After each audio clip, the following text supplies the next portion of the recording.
everybody. So dry shampoo is great for keeping your hair feeling so fresh and so clean in between washes. But with so many varieties on the market today, it's hard to know which is the right one for you. So here to break down everything we ever needed to know about our dry shampoos is our beauty queen, Kym. Thank you. Yes. Deb. I feel like it's So an sweet. oxymoron. Dry shampoo. It never made sense to me. You know what? Yeah, You're that's true. absolutely right. But I want to tell you something. Oxymoron or not, dry shampoo for most women is the greatest thing since sliced bread. It's true. Yeah. It It's really very is true. because you know what? We use it here a lot. lot. We need to have our full hair, and many of the women and men at home also need to look fresh, and you can't always get that great blow dry or time to just be blow drying your That's own hair. true.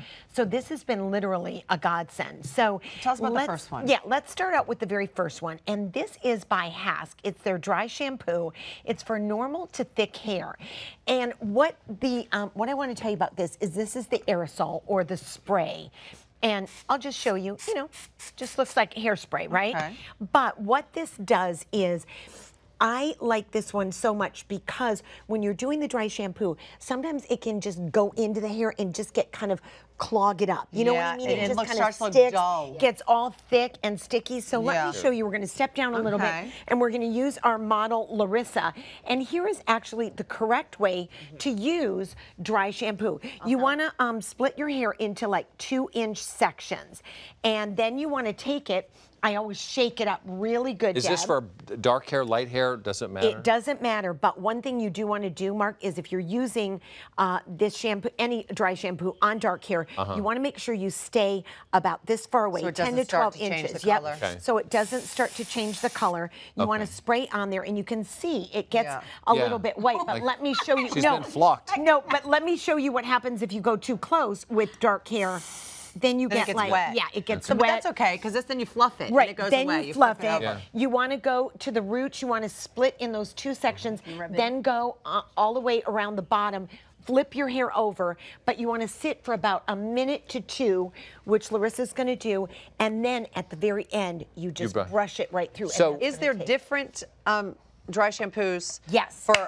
For like thin hair, Yes. thick hair? Because that I always get confused about. Absolutely. By Now- the way, they do have dry shampoo for dark hair and for blonde hair. They have Yeah. that, but I don't know about the And it thin- gives it so much more volume. It really does, doesn't it, It kind of feels Larissa? tingly So under is your And that- if you're doing an updo or anything, it Yeah. makes it so much easier to do it. Thicker, It's yes. like pliable. For those who don't know, like me, is it dry because it's absorbing the oils It's in your absorbing the oils, absolutely. so that's how it's You're cleaning. fresher. Okay, As a matter of got it. fact, didn't you do it on Michael Lynn? I did. I did Our it on producer, Michael Lynn, Michael our Lynn? senior producer, Michael Lynn. Let's take a look. Yeah. There she was before, didn't have time to wash her hair. She has gorgeous hair. She just did a Yeah. few spritz of the dry shampoo by Hask, and look And at look her. at the volume Nice that's on and there. fluffy in just a minute, and no water needed. Wow. Done. Isn't I that love great? that. Yeah, so that looks great. We should give her some time off so at least she can Yeah, wash her wash hair. her hair. I mean it. The girl is like worked and worked. Anyway, let me tell you about this for if you have the finer hair. Maybe you have fine or thin hair and you want to also experience this. Well, this is by R&M Company, and this is a dry shampoo and, you guys, a paste. I've never So even it's heard of 1 this part thing. paste, Debbie, 1 part dry shampoo. How does you that want work? to take it and you want to rub it in between Wow, your like fingers. it goes away, Yeah. it disappears. Yeah. Oh, look at Larissa getting right in there. And then look at this, you my guys. gosh, It it's makes gone. it. Can you see? It's Yeah. kind of got a little yeah. shine. Yeah, you can see that on But my on just hand. the ends, Deb. Little bit of shine. Yep. And what you want to do is just work that in, and then you want to put that right on your scalp at the front, on the sides, and then on the back. Go in there and really rub it in on the scalp.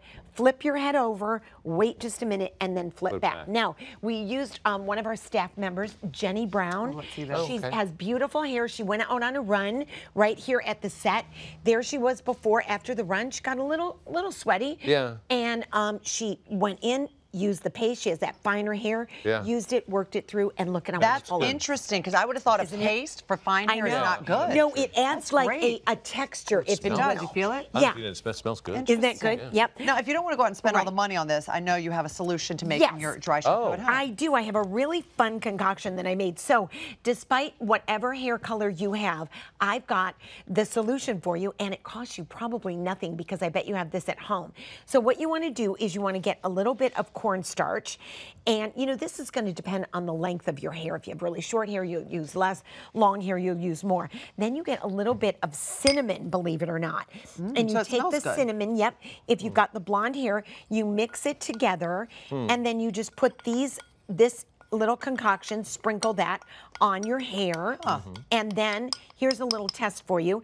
If you want to, I'd add a little bit more now if I go into Larissa or our producer Savon's hair, which we're going to show you, or Mark, you're going to add some cocoa powder. And you just add that to the same exact concoction, the cornstarch, and then you're going to have it much darker. So when you put it on, you're not going to have that white. So you're trying to match the tone of the hair. Exactly. Not white. And then you've got this, and the cornstarch, you guys, will absorb the oil, just like we had talked about in the shampoo.